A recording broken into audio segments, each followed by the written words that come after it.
You're listening to Answers from the Akashic Records, a world of empowerment service from Aingeal Rose and Ahonu.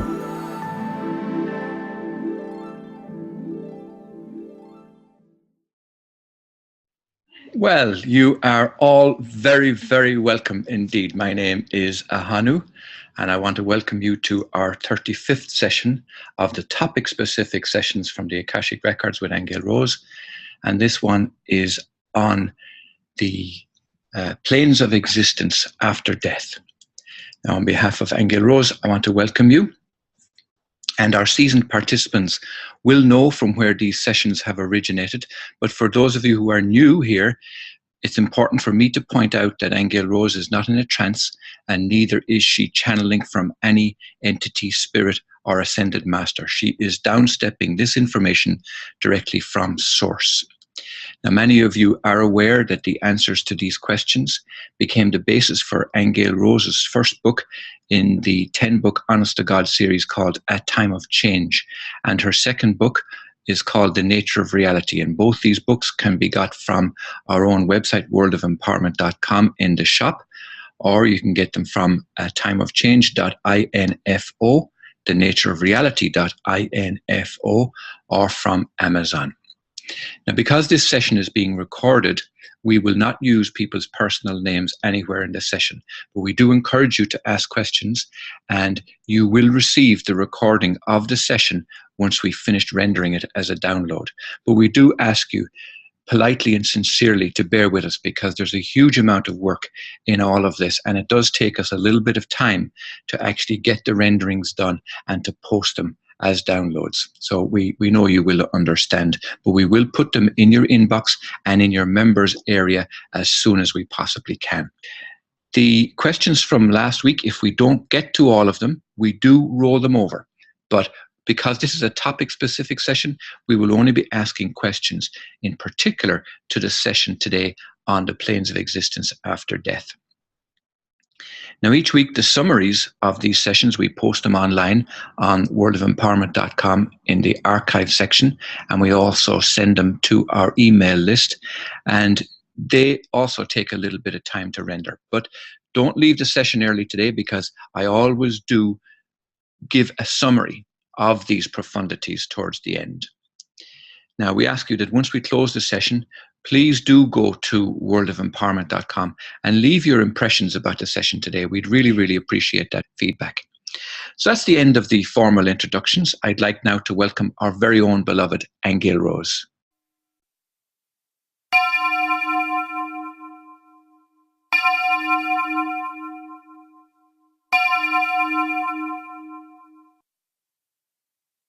Okay, Aingeal Rose is ready, so now we'll begin with our first question.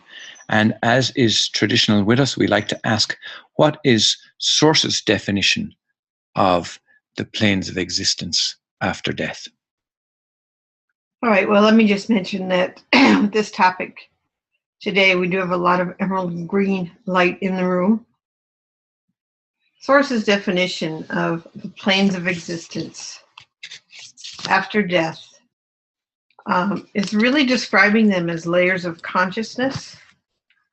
In one sense, we could say that they are all made up by the varying levels of consciousness.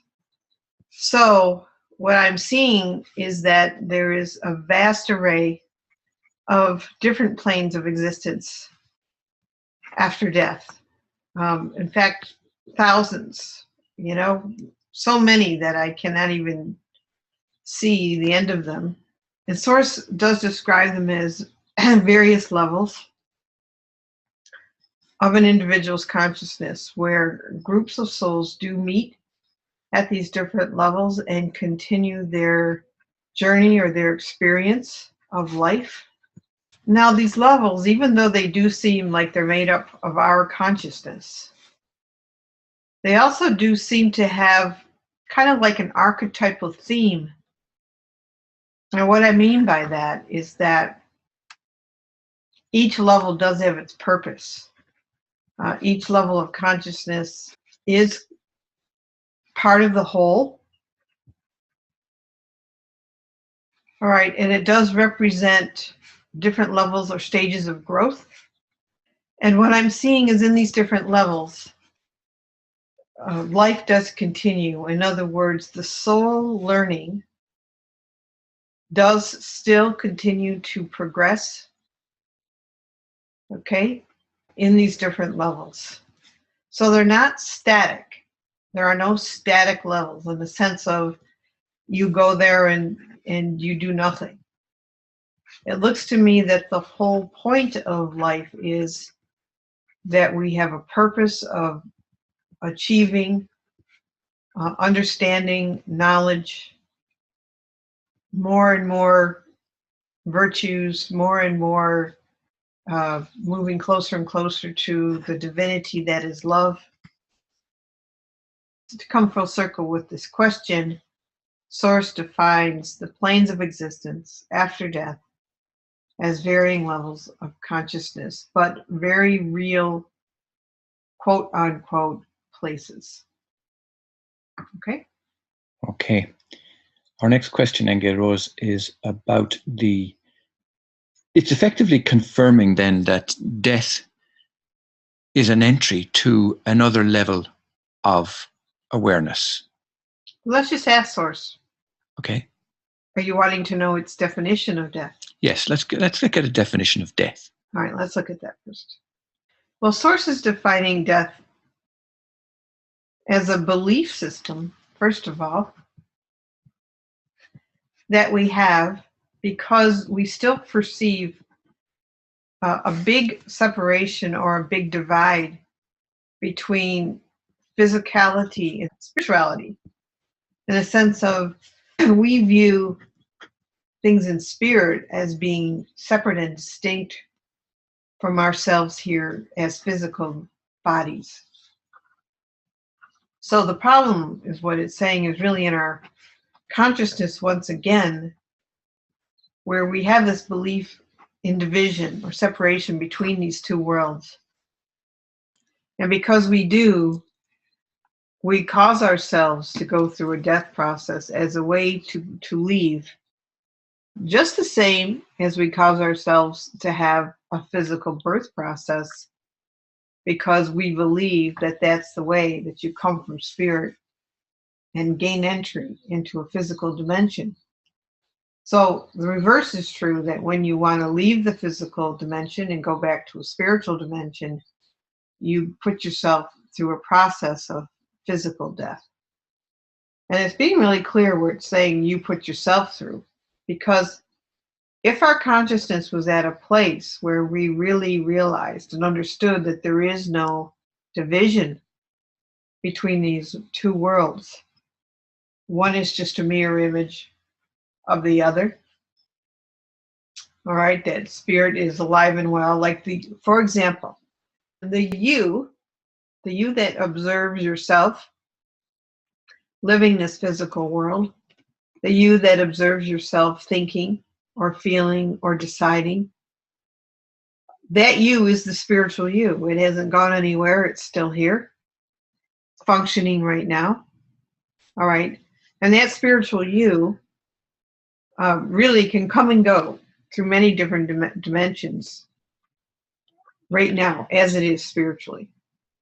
But because you perceive yourself locked into a physical universe and a physical form, you will cause something to take yourself out when you're getting ready to go back to spirit. It doesn't have to be that way, but it's the way your belief system is right now, and that's why it happens. And it'll continue to happen until those belief systems change.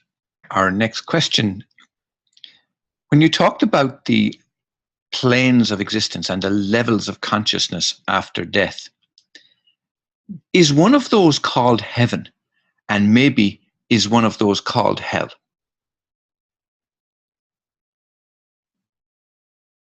So Source is describing heaven as a state of oneness or state of unity in your consciousness, where you are in communion with the all that is. In fact, you know yourself as the all that is.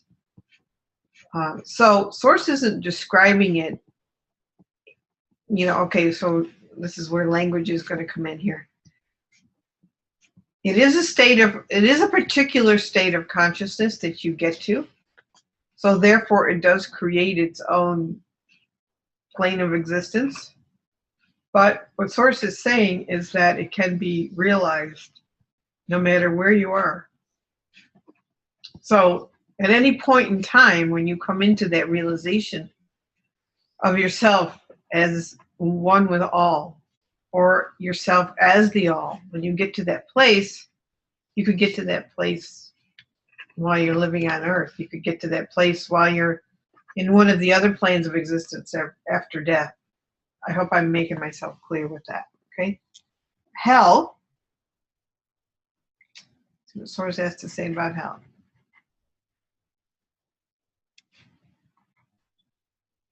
So the state of hell, you know, the level of consciousness that is hell, is when someone refuses to accept the fact that they are in a loving relationship with the whole universe.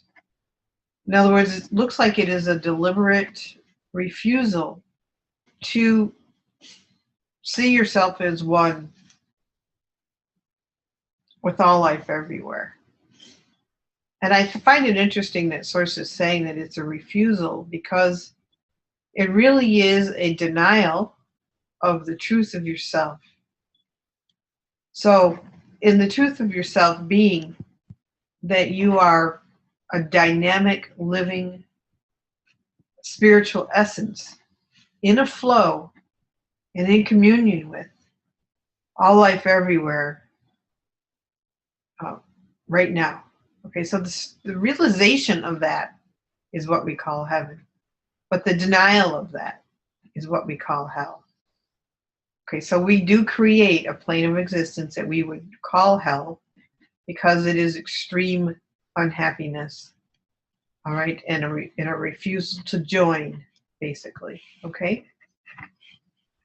And it isn't that anyone gets sent to hell, because we don't get sent anywhere.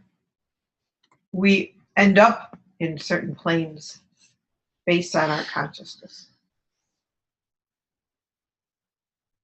Judgment, Aingeal Rose, when you say we're not sent anywhere, is there any kind of judgment at all about anything that we may or may not do after death? I see a beautiful blue light come in, by the way, when we ask this question, and it's a very peaceful light. So what Source is saying is that there's absolutely no judgment by it. It does not judge any actions. What there is what it's calling a reconciliation. And reconciliation really is very benevolent, because it shows you through your life review when you die the pros and cons of your choices and decisions, the effects of your choices and decisions. So its purpose really is to bring about understanding and knowledge. Remember when we were first talking about the planes of existence after death, Source was saying that the purpose of life was to continue to learn and have understanding and knowledge, okay? So that goes on forever. I mean, it looks to me we could be learning about different levels of life for a very, very long time in our soul progression. Okay, so coming back to the reconciliation, you know, it really is about teaching. It's a summary of your life, okay? Not a test, just a summary of your life to show you, you know, where you made incredible choices that moved you forward in your understanding and knowledge of God, or when you made choices that took you away from that or kept you asleep. Okay, but the purpose even for all of that is to show you, you know, all of the different effects of your choices and of your consciousness. So there isn't any judgment. There's no God Source up there that's saying, you know, you did this, so now you know, you're going to pay for this forever. I mean, what is in place, as we know, is the law of karma. And the law of karma basically is, you know, like attracts like. So and it's a perfect universe because of that, because it's a vibrational thing. It's a frequency thing, you know, like frequencies attract like frequencies, like vibrations attract like vibrations. So you bring to yourself a sum total of the vibrational effects of you. Okay, and as you know, going through your life today, sometimes you have miraculous things occur in your life. Sometimes you have tragic things, and it's all perfect in terms of the law of cause and effect. And the law of cause and effect is not a judgment either, because it's simply a physics of the universe. This is the way vibration is. This is the way it behaves. All right, so I can't stress enough the freedom of ourselves, actually, because when you consider the fact that your consciousness is the result of your own beliefs, choices, and decisions, it's showing you, you know, that you will receive of like kind as a result of your consciousness. But your consciousness can change. You can change your mind at any time, at any moment. You're free to do that. You can decide something different. You can do something different. You could choose differently. In each moment, you're free to do that, which means, you know, you can affect your reality, affect the change of consciousness in an instant. So to answer this question, we don't have a judging God. Okay, we have a law of cause and effect, which basically says, as you think, so you shall experience. As you believe, so you shall experience. Right? Whenever you change that or shift that, you'll have a different experience. Okay, so when you have your reconciliation, when you cross over, it's really just a videotape, and it probably does come from, you know, when the spirit leaves the body, it takes with it, you know, the memory tape of the whole experience. So what you're seeing is that memory tape unraveling or unrolling, so that you're watching your own movie. Okay, and then if you have that, see, you decide where to go or where you'll be in spirit for the time that you're in spirit, until you decide to come back here, if you do, or you go to another planet, or you go to, there's even different planes of existence within the spirit world that people, quote unquote, graduate to. And again, that's the result of achieving knowledge and learning in those dimensions. You'll move to a different place. There are jobs in the planes of existence after death. There are schools. There's a plane of existence after death when you first cross over, where any desire that you had here on earth that you didn't realize, there is, quote unquote, time for you to manifest that in spirit so that you can experience it. Right, so there is time for that, and many souls do take that opportunity. And so when we talk about time in those places, time is not like it is here. You know, let's say, I'll use my grandfather as an example. It's a little example, but when my grandfather was alive, he always wanted to run a boat marina. And he started ordering, he had a little boathouse built on Lake Champlain. And he started ordering motors and canoes and boats. And he didn't have the money for it. He was just doing all this ordering. So my mother's side of the family decided that he was mentally ill, and they had him committed to a mental institution. They said he was manic because he didn't have the funds to pay for this business, all right? I have my own opinion about that, but that's not for this discussion right now. But anyway, after he passed on, he came to me in a dream, and he said, used to call me Gailey. Look where I am, Gailey. And he showed me that he was running his boat marina on the other side. It was full of boats, all kinds of boats. And he was living out that dream that he had. Now, how long he would stay in that place and live out that dream, he could stay there, in our earth terms, many hundreds of years. Or he may experience it for a while and then as a soul move on to something else. Okay, so people do that. They will experience unfulfilled. I had the same sort of experience with my dad. My dad was middle class. His parents came from the Depression, so his income was an upgrade compared to how his parents lived, but it was still considered middle class, and he always wished that he could have made, a higher income. So after he died, he did take a little time. I saw him dressed up in a suit and tie and a white shirt, and he was making over $100,000, and he spent some time experiencing that. Okay, now that's not where he is now.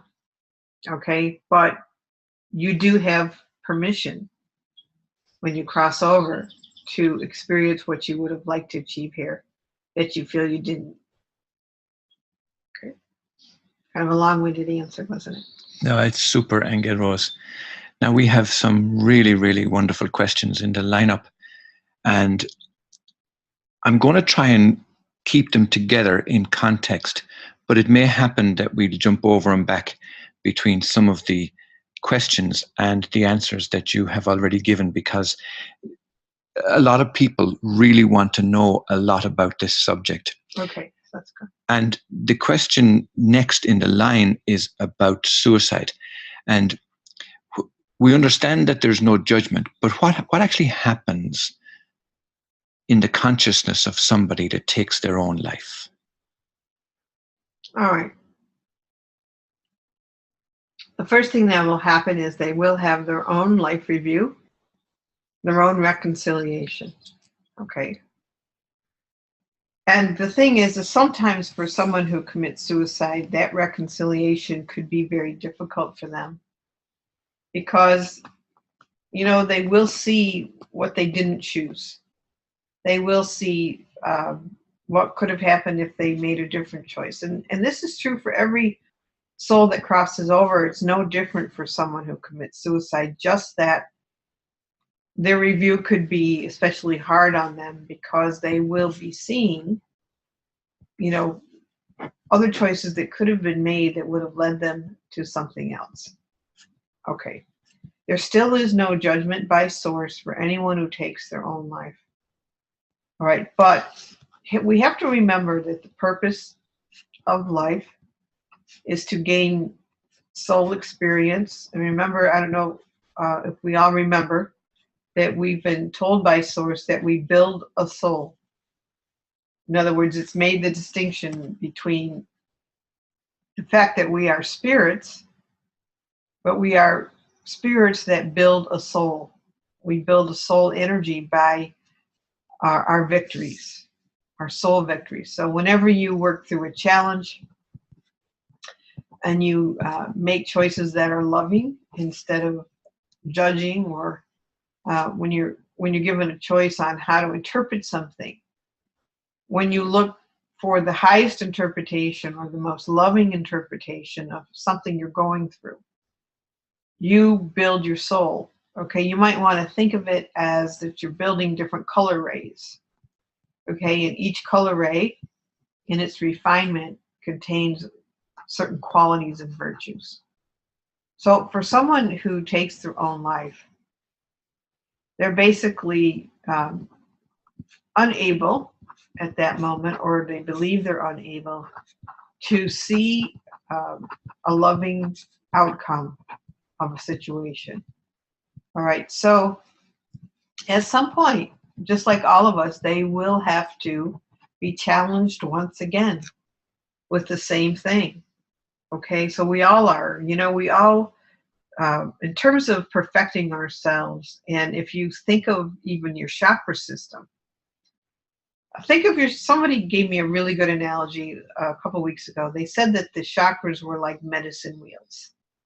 So if you think of a chakra as a medicine wheel, or even as a labyrinth, for example, okay, as you walk through the different chakras, there is a refinement process that goes on before you perfect those chakras and before you incorporate the colors of those chakras and turn them into color rays. So there's a refinement process. So when someone commits suicide, the lessons that they will learn, or the way that they have to progress, can be more difficult for them because of their effect on so many people. Okay, because suicide's a bit different than when somebody dies from an accident or an illness. For some reason, there's no deliberate intention to harm another person. But when somebody commits suicide, in a way, because the effect is so drastic on so many people, there is a lot to learn in that process. Okay, so there isn't any judgment. It's just that they can't get away from the challenges of what they kill themselves to get away from something or to have a different experience, feeling that there's no way out of a particular situation. Okay, so, it really isn't any different than any of us. It's just that their effect, because you feel the effect that you have on everyone when you have your reconciliation. You feel the good effects, but you also feel the bad effects. If you cause hurt to somebody, you'll feel that yourself. So a suicide person is going to feel all that. And what I have seen, I will tell you, that does look like it's a little bit different, is that a suicide soul, after they have their reconciliation, they do seem to go to a place of reflection where they're just by themselves and they're just reflecting on things for a time before they go to the next spot. I have seen that.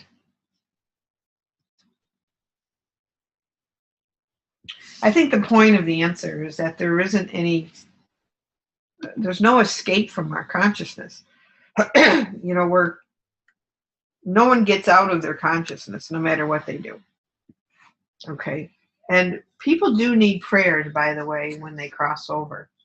Let's just address this real quick, because there are people who are in particular states of consciousness that are what we would call stuck. When they cross over, they may find themselves confused or not able to move between different planes of existence. And people can be stuck from anesthesia, by the way. This happened with my sister. She was on a respirator and under general anesthesia for 2 weeks before she passed. And when she died, number one, if she wasn't sure if she was waking up in 3D time or if she had died, we had to help her understand what happened. But then her spirit wasn't truly free because there was this stickiness in her presence from the anesthesia. So there was that little in-between space where she needed prayers and understanding. So, people do get stuck in all different kinds of levels also, and they do need prayers to help them move. Some people need prayers to help them move forward.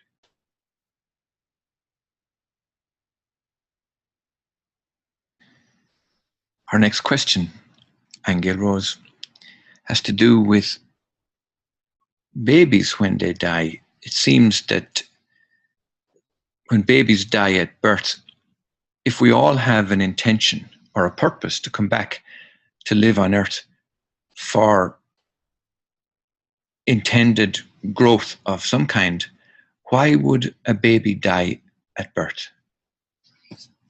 All right. Just a second.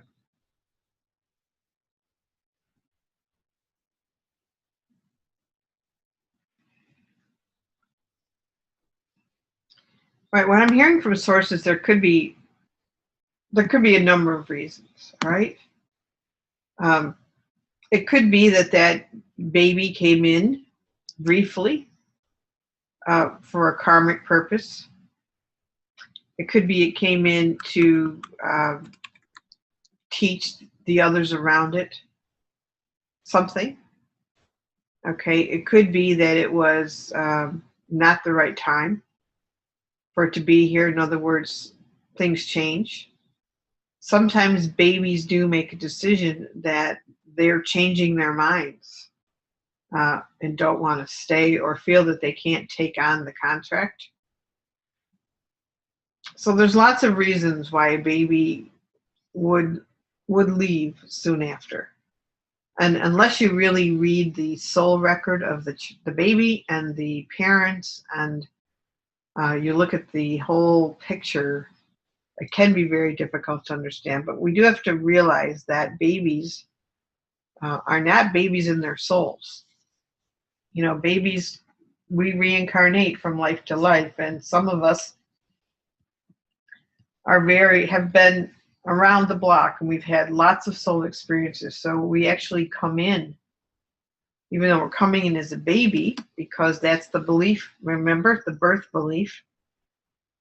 But we would have lived many lives on other planets, many Earth lives. So we do make the mistake of perceiving babies as these innocent, pure, young spirits, but we forget that they do have a soul history. Okay, and so there's a lot of circumstances around why a baby would leave.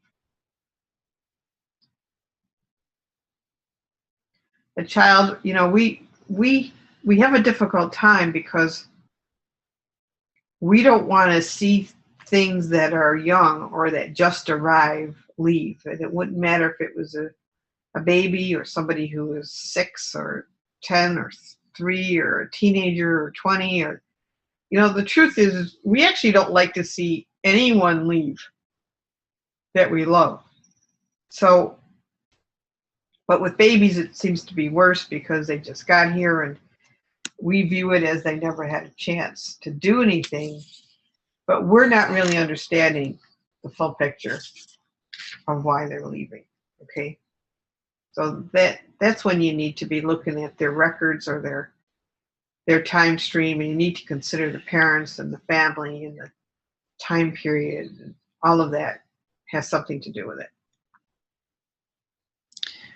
Now, Aingeal Rose, when you mentioned that people go to different planes of existence after death, does it follow that people of different religious beliefs may find themselves in different places?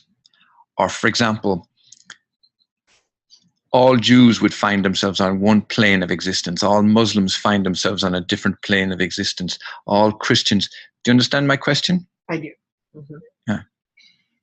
Yeah. Let me see what source has to say.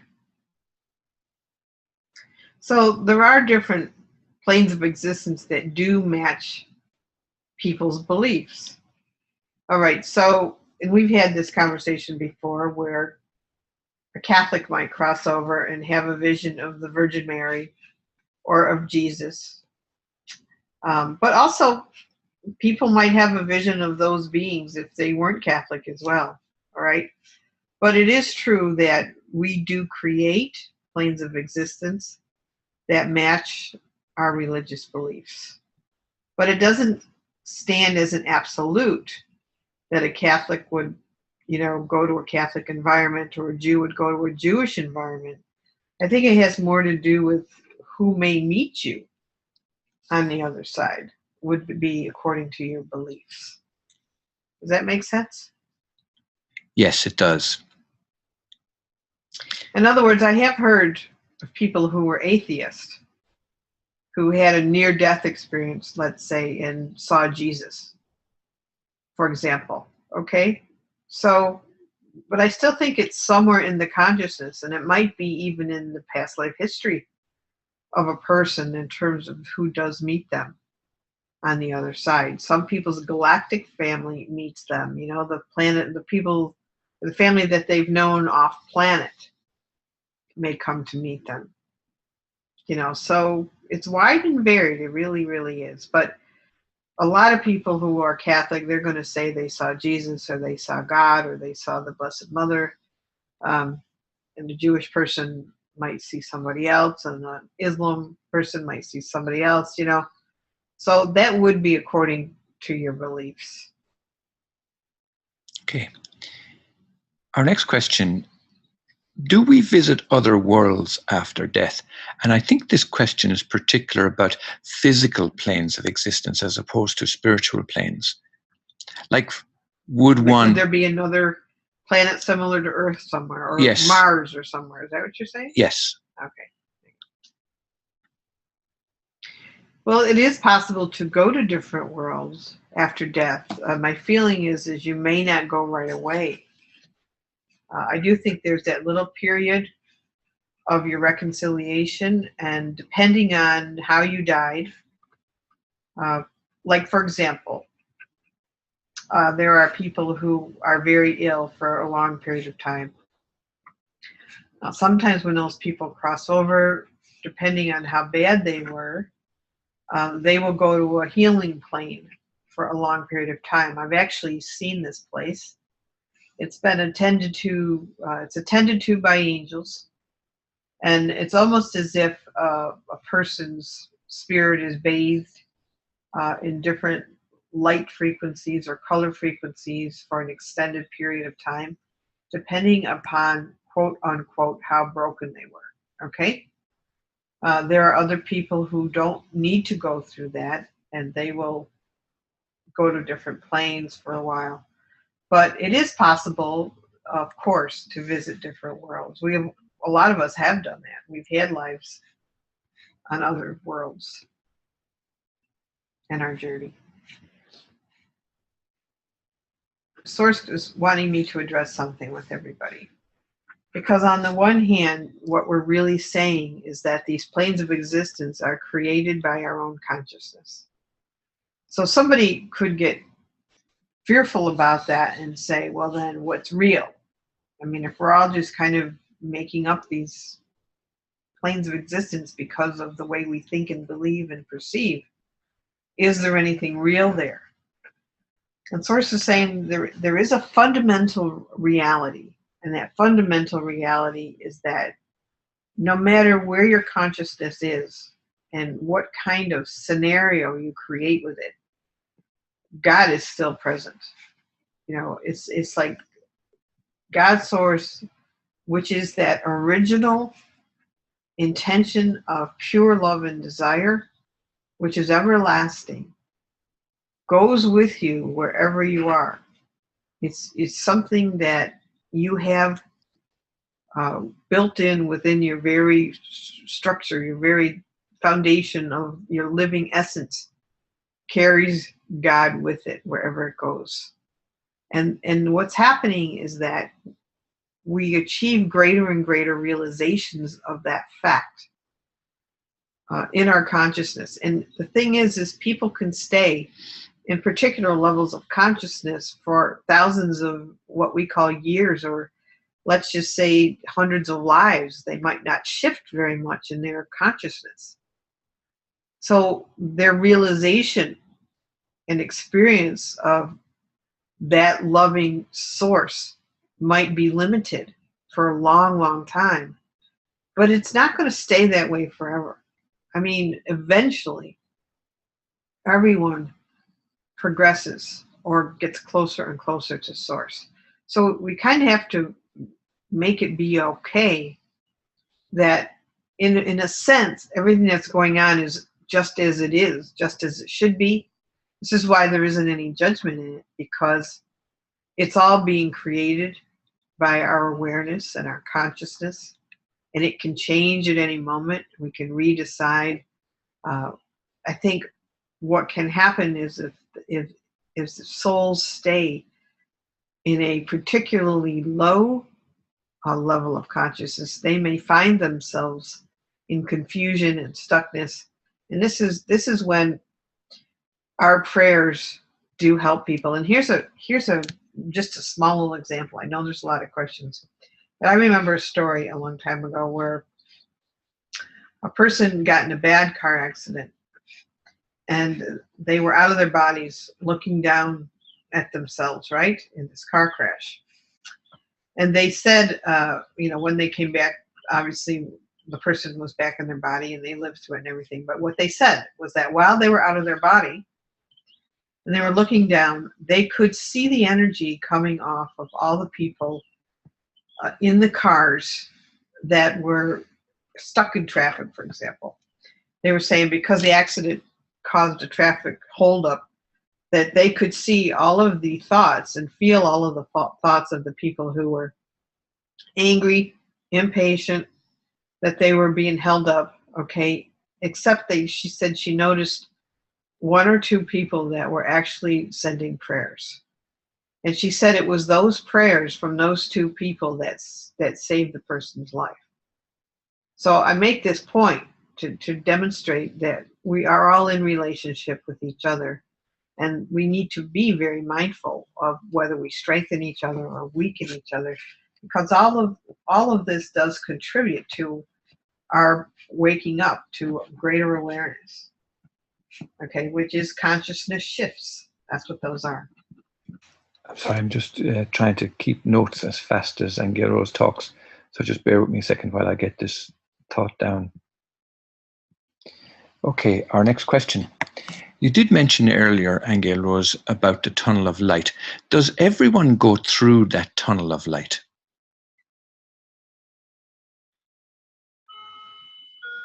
Waiting for the clock to finish chiming, everybody. Just one moment.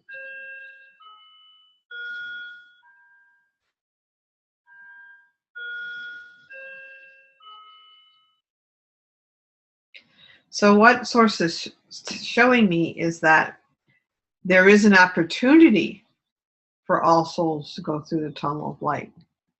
Not all souls go through it, however, and this is where we get ghosts, for example. Okay, now when a spirit leaves their body, the tunnel of light is there for them to go through. But some spirits are fearful of what will happen. Some spirits fear God's judgment, or they're not ready to leave.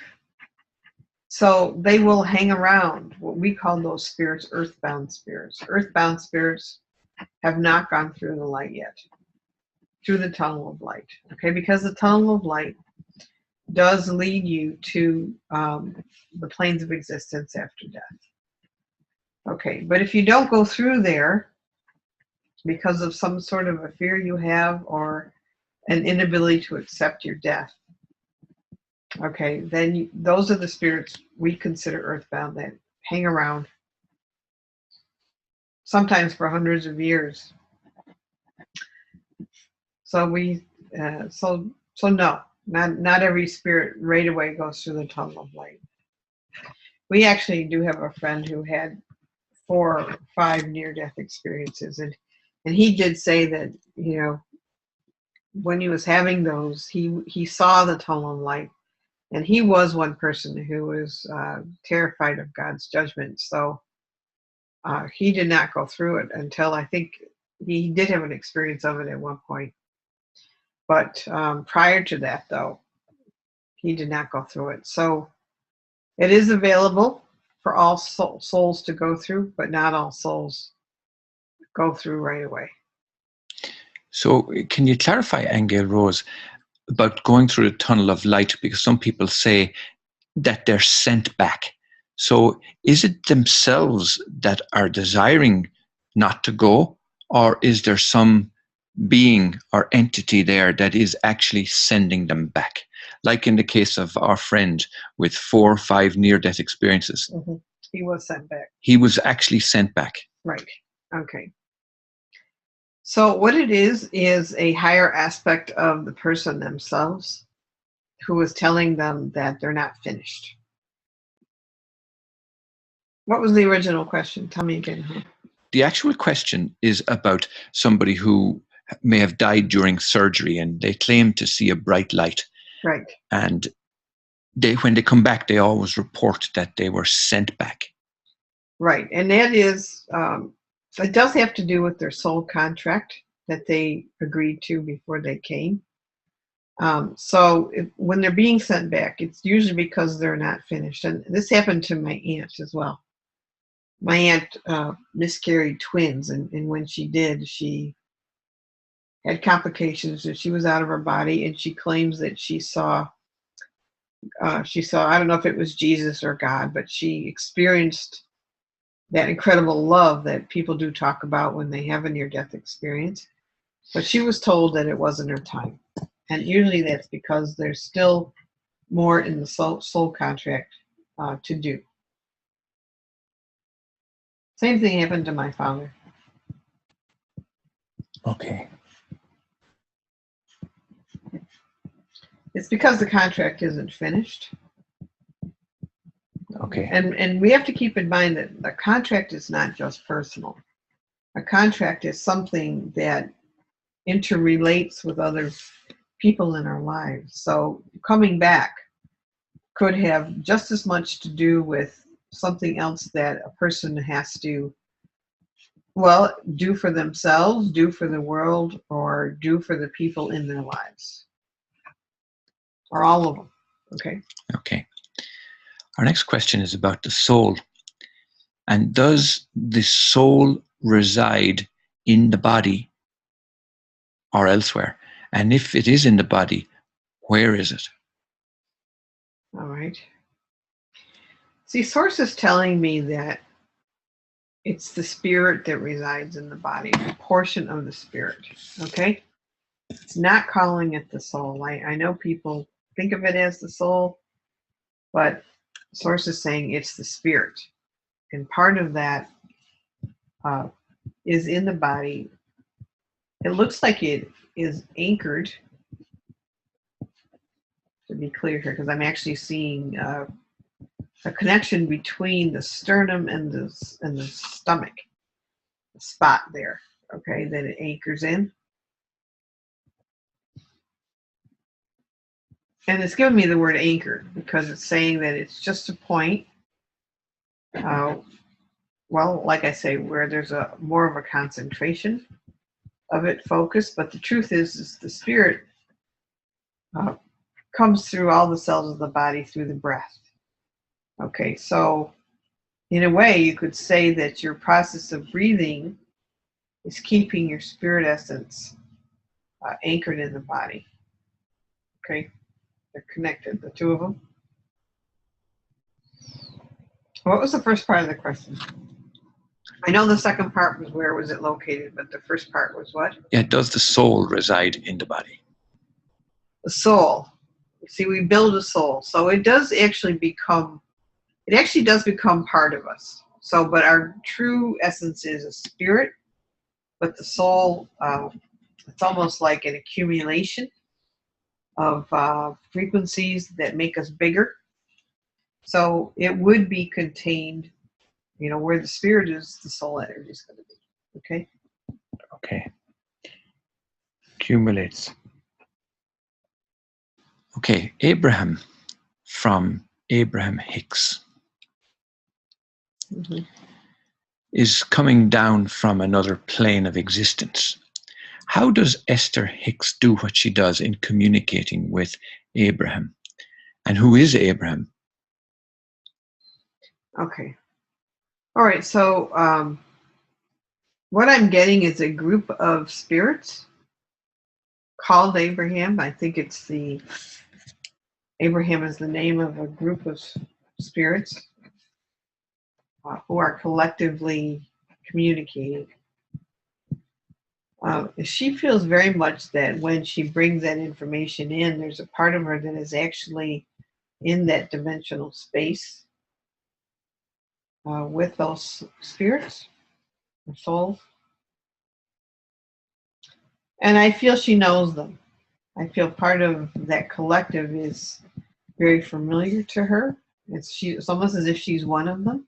All right, so when she questions and answers or talks, she really is in that frequency space where she can have a conversation with these beings. So it's like her own, there's something with her own frequency that already matches that frequency of these beings. So she's able to, I'm feeling that it's very natural, just like a conversation you'd have with someone. It's just that they're not physically in the room. So it's a telepathic conversation, but it feels that part of her is actually in that frequency. So she's, part of her is there with them. She's got the ability to be in that realm of consciousness as well as be here in physical. She's kind of like a bridge between the two, you know. She's both places at the same time in her consciousness, you know. Yes.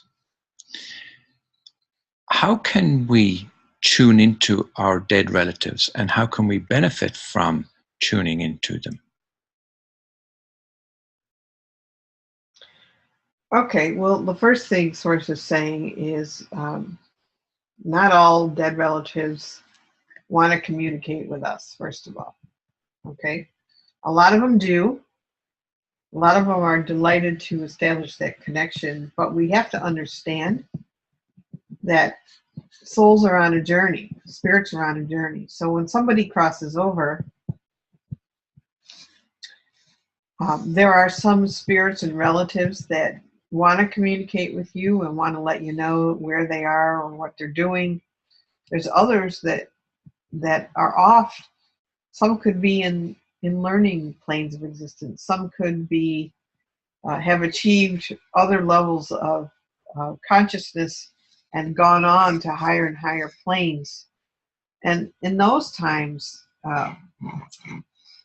those spirits don't necessarily want to put their focus back on the earth and have a conversation. So we have to respect where a spirit might be after it transitions. And you know, and I know there's a lot of mediumship going on out there today, but you know, mediumship is actually, it can be, let's just say, a dangerous occupation.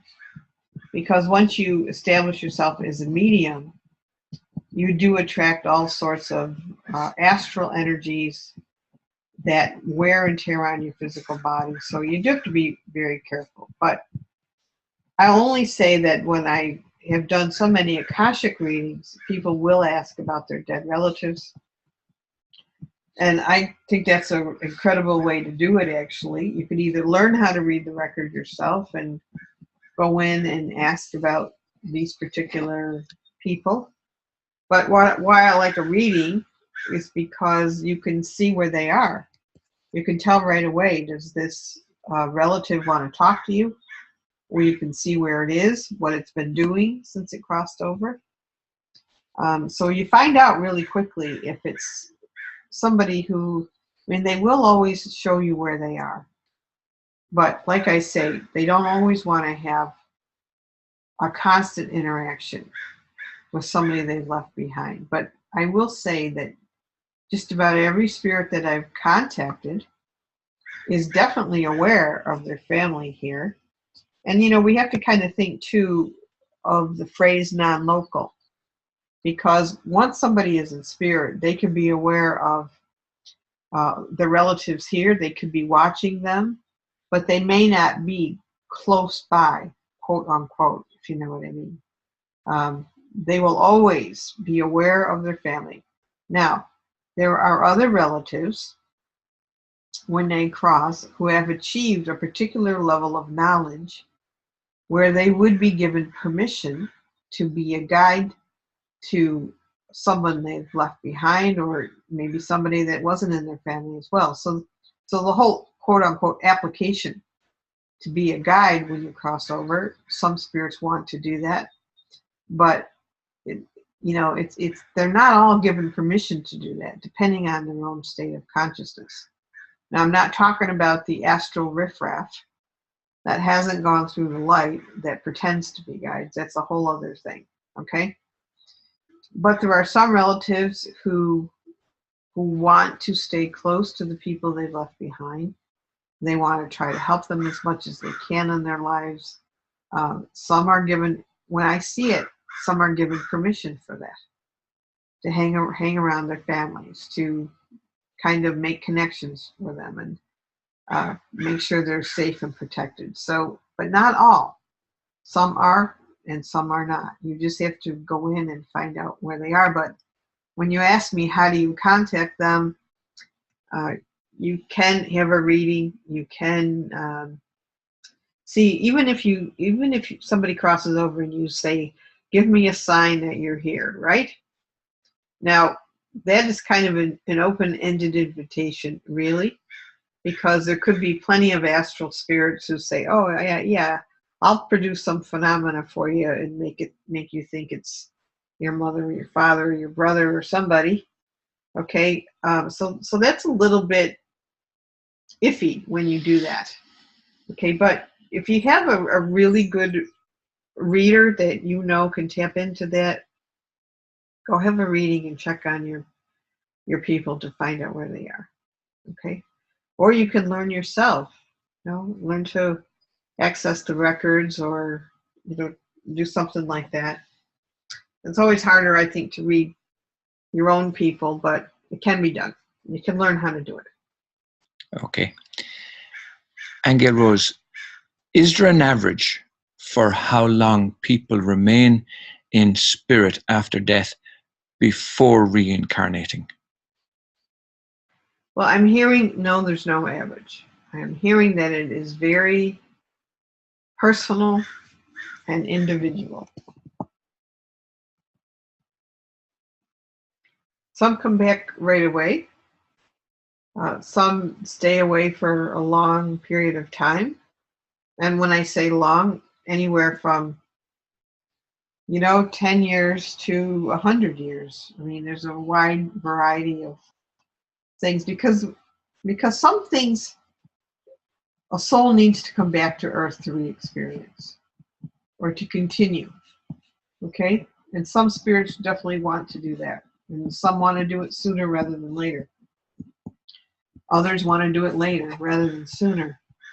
And in between there is all these planes of existence. So you can achieve learning by being in the vast libraries that are in other dimensions. You can learn how to become a healer. I've met spirits who are learning all about sacred geometry, and so it's individual. Okay. Do our multidimensional selves exist on all of the planes of existence after death? Okay, now this is where we're going to separate realities. Okay? Okay. Okay, your multidimensional selves. See, I think it's the phraseology that Source is taking issue with. Okay? In other words, it doesn't want to say that your multidimensional selves exist in the planes of existence after death. Okay? It doesn't want to say that. What it will say is that you could have aspects of yourself that are in those spirit dimensions that we call the planes of existence after death. Okay? You could have aspects of yourself that are in those places. But you could also have aspects of yourself that are on Earth, for example. In other words, you can have, I've met 2 or 3 people in my life that I knew were me. Okay, but they're here having their own different body, and they're having their own lives, doing their own thing, but they are definitely me, and I am them. I've met a couple people that like that already here. Then you have other aspects of yourself that are in completely other reality systems. They could be on other planets. They could be on realities that are in a completely different dimensional space that is very real, that has nothing to do with the planes of existence after death. Okay, so I'm trying to see, when we ask these questions, Source is answering me by vibration. In other words, It does not want us to come away with the thought that all of our multidimensional aspects exist on those vibrations or frequencies that we call the planes of existence after death, because there's many more reality systems. Okay, for example, here's a good way to explain this too. That would be like saying that our existence on Earth is somebody else's plane of existence after death. You know what I mean? And it could be. I mean, it could be. We don't know. But it's probably not as well. Okay, because the vibrations of different dimensions are very different. I hope I make it myself clear. Okay, like within the planes of existence after death, you do have a wide variety of planes, and all of those function at different vibrational levels because of our consciousness. Okay, where you could have somebody else who's living on Mars, or living on Venus, or living in another solar system, or in another dimension in between, that would not be considered the same vibrational energy as the planes of existence after death. I hope I'm making it clear. Yes, okay.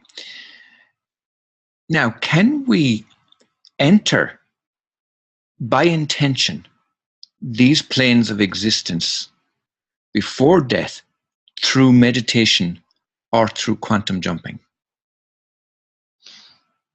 That's a good question, actually.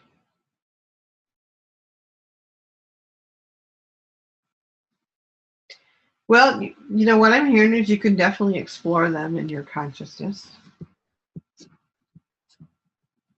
You can. Okay. You could explore them. Yes. All the planes. All the planes.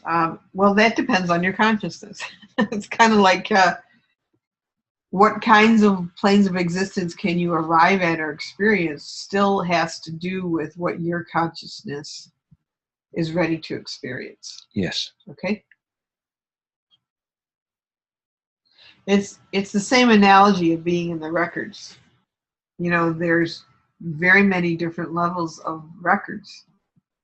And I'm aware that I can reach certain levels of those records from my own consciousness. But I can't reach all of them because my consciousness isn't there yet. And when it is, I will have access to a more expanded version of records. So I'm aware that my consciousness is limited in its own abilities based on my consciousness. So it's the same thing. Yes. With anything we do. Yeah. Okay. Now, when giving or receiving a massage and an area of pain is discovered, and you get transported to another time where the injury first occurred, and you ask for it to be healed from this other lifetime, what is the plane we are working with for healing from other lifetimes? Let's just go back to the first part where you're having a massage and somebody triggers an area of your body that stimulates a past life memory, okay? And you have a healing from that, but the healing only occurs because you would be having not only a memory, but an understanding or a release of some sort with that memory. Okay, so it's really, in a way, it's an unraveling of energy that's within your body that's been held there for whatever reason, whether it's been an emotional thing or whatever level. Okay, so there isn't a particular plane that you go to heal. Healing occurs when there's reconciliation and understanding. Because the truth is that in that bodywork experience or massage experience, you could have old memories surface that are in the cells, but it doesn't necessarily mean that they are unraveling or leaving or reconciling in your body unless you're in some sort of cooperation with that process. Do you understand that? Okay, in other words, it's not that there's a particular plane of healing in this particular example. Okay, because the truth is we all hold a lot of past life memories in ourselves. In fact, I think Rolfing is supposed to be famous for triggering those things in people. But the healing only occurs when the energy unravels. Okay, so I have to make that clear, but that's usually because there is a understanding that's taken place, which is a big part of healing, is an understanding of what it's all about, what the lesson is, what the acceptance is, what the forgiveness is. That's when healing occurs, when there's an integration of the lesson with ourselves. Okay, now, there is a field of miracles. And the field of miracles, though, is a I'm trying to be careful with words. I'm trying to see, does Source want to call it a plane of existence? Does it want to call it a state of being? But, you know, what Source is saying, is saying it's a reality. Okay. There is a reality that exists that is pure, dynamic love that can change and heal anything when it intersects this reality. Okay? So to answer this question, there is that reality, okay, that can heal anything. So I'm making a distinction between processes of healing. Okay? Okay. Do humans cross the rainbow bridge like animals? All right, well, that goes with their interpretation of the rainbow bridges. Okay. Yeah. I think in the context of what this person is asking, the answer is yes. Okay. Okay. Do humans interact with space aliens from other planets in some planes of existence after death? Now, I'd like to even extend that question and consider for a moment, do space aliens also experience the same planes of existence that we do after death? All right, read me the first part again, Do deceased humans interact with space aliens from other planets in some planes of existence? Yes, they can. That's the first one. All right, and what was part two? Well, that was my own question about do space aliens experience the same planes of existence? Okay. Yeah. Well, you see, when you say the same planes, they may not experience the same planes because their consciousness is going to be different. Okay, again, it's vibration. When I answer that question, I feel that a person who would be considered a space alien. Okay, so here's a different way to explain this. Let's talk about all Earth beings, first of all, okay? All of us on Earth, we all individually pass over, and we go to planes of existence that have been created by most human levels of consciousness, okay? That's a good way to explain that. When an alien, somebody from a different system who is living on a different planet with their own particular frequency of consciousness beings, they may create very different planes of existence after death. Could they ever intersect this one? Of course it's possible, but what I'm getting is the majority would not be going to the same vibrational levels as human consciousness would. Okay. Now, the various things that are created on Earth, like technology and movies and TVs and books and food, etc., do they exist on any of the planes of existence after death? Well, they can in a consciousness. Okay, so Okay, here's another example. My father loved to cook. He was Italian.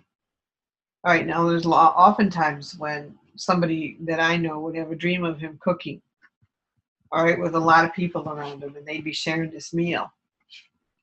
My great-grandparents used to live in a little white house with a picket fence. And when they died, they were together and they had recreated the same house. And, you know, they had their garden, they had their flowers. Okay, so they created the same scenario after they died. Okay, so yes, it's possible to recreate similar things that you had on earth in the spirit world. Here's an example too, and another way to explain this. In terms of the vibration again, you know, when my father had a near-death experience, when he came back, he said his experience of this world changed. Another world, what he saw beauty everywhere. He saw colors brighter. When he tasted food, it tasted better.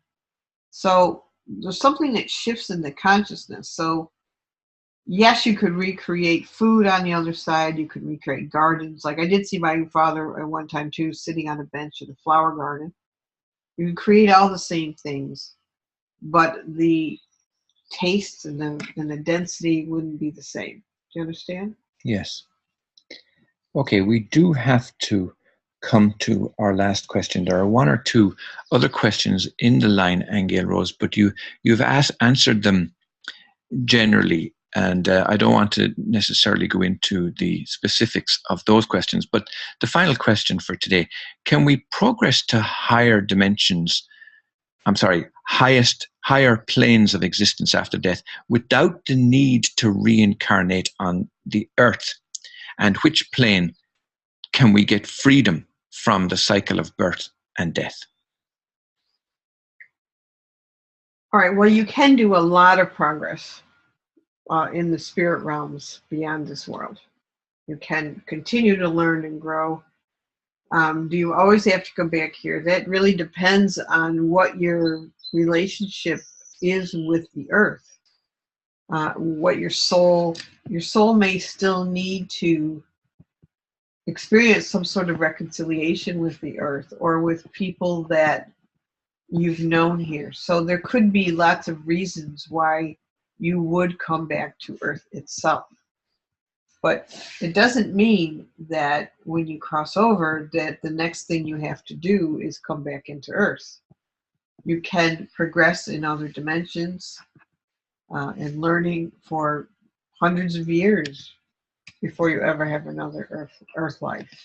But if you've left things undone here, you will have to come back here at some point to balance those out. Okay, and what was the other part, Ahonu? It was which plane can we get freedom from the cycle? Freedom from the cycle of reincarnation. Mm-hmm. Okay, you know, we've had this question before, and sources told us when you overcome death, and you know that's one part of this, because you see it's this whole idea that we have of separation, of being separate and apart from, and the plane of existence where you get to, where you no longer are subject to reincarnation, is when you really understand being part of all that is, when you're a being of pure love, when you've overcome the belief in death. Okay? Wow. What a super note to finish on there. Okay, now, as is traditional with us, I'm going to read a summary of what we've covered today. I've been furiously writing notes, always trying to keep up with the wisdom that's coming down through Aingeal Rose. So we started today talking about the planes of existence after death. All the planes of existence are layers of consciousness. Groups of souls meet at the various levels of consciousness. Each plane or level of consciousness has its own purpose to continue growth. There are no static planes of existence. Death is a belief system that we perceive as a divide.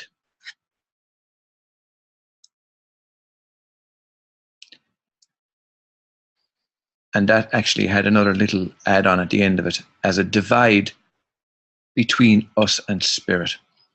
Heaven is a state of oneness with the all that is. Heaven creates its own plane of existence through unity consciousness. The level of consciousness that is hell is a refusal to accept a loving relationship with God's source. Hell is a denial of the truth of ourselves. There is no judgment by God after death, but there is a life review that is a reconciliation in joy and knowledge. The law of karma operates on a frequency basis that says like attracts like. Beliefs, choices, and decisions dictate our level of awareness. We don't have a judging God. We have a law of cause and effect. The reconciliation for someone that takes their own life can be hard only insofar as their life review of their soul growth, but this in no way implies judgment of any kind. A reconciliation allows us to feel the effect we have had on everyone throughout our lives.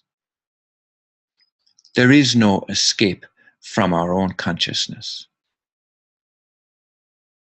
Babies are not babies in their souls. It is possible to visit other physical worlds after death, but it is belief dependent and depends on the level of awareness of the individual. There is a fundamental reality that affirms God is always present. Prayers help us rise out of stuckness in a lower plane of existence.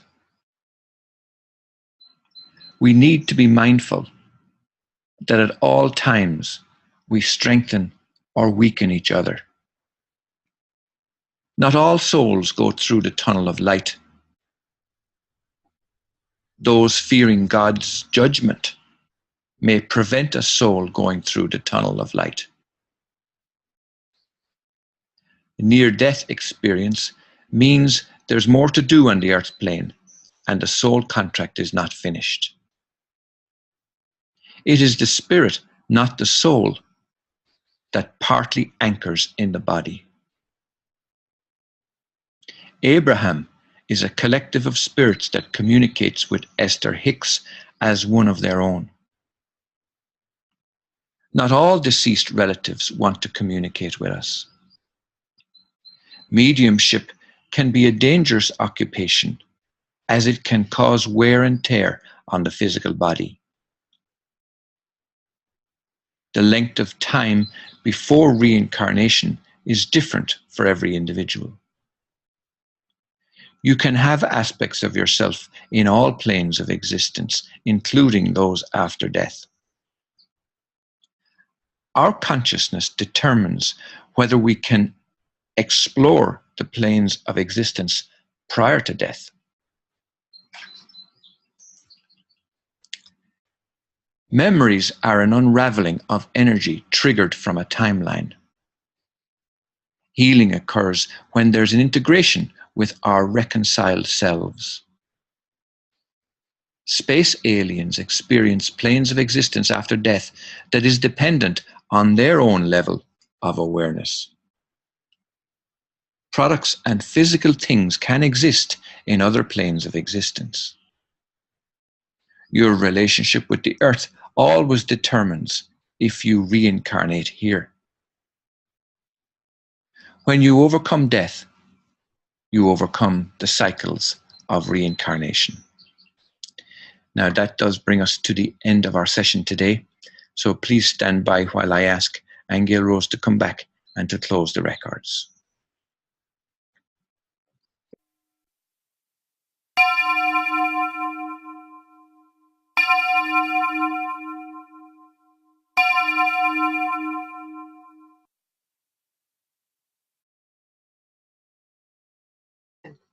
I just want to make a comment, if I could, real quick, Ahonu. Go ahead. I just want to tell everyone that we really only scratched the surface today, because there are many planes of existence after death that I have seen, and maybe at some point we can talk about those. But, of course, we're answering your questions today, so we go by the questions. But there is a whole angelic realm that we could talk about, that some people belong to. And we all have galactic families, and we all have a soul origin. Sometimes you do go back there. So I just need to mention that, okay? Actually, I'd like to offer that if people wanted to explore this subject a little bit more, do either let us know in the chat box or by email separately, because like you, Aingeal Rose, I do believe that with a lot of these subjects, there's so much more that so much further that we can go with these. And I think it's very, very important to do it collectively rather than just the two of us together.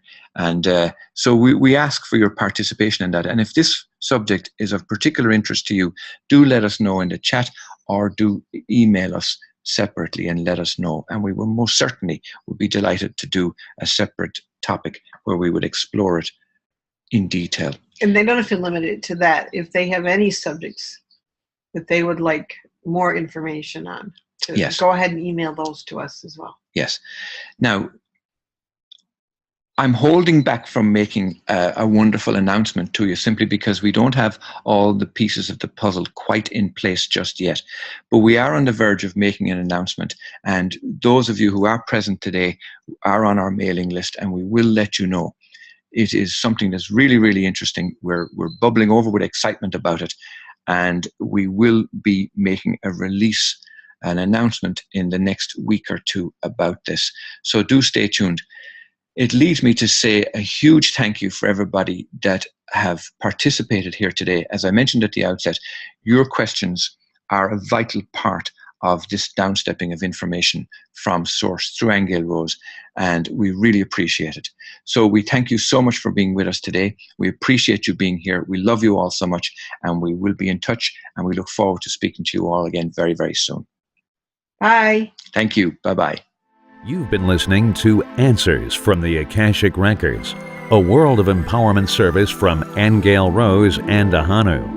To get the profound statements from the Akashic Records in your mailbox each week, log on to worldofempowerment.com.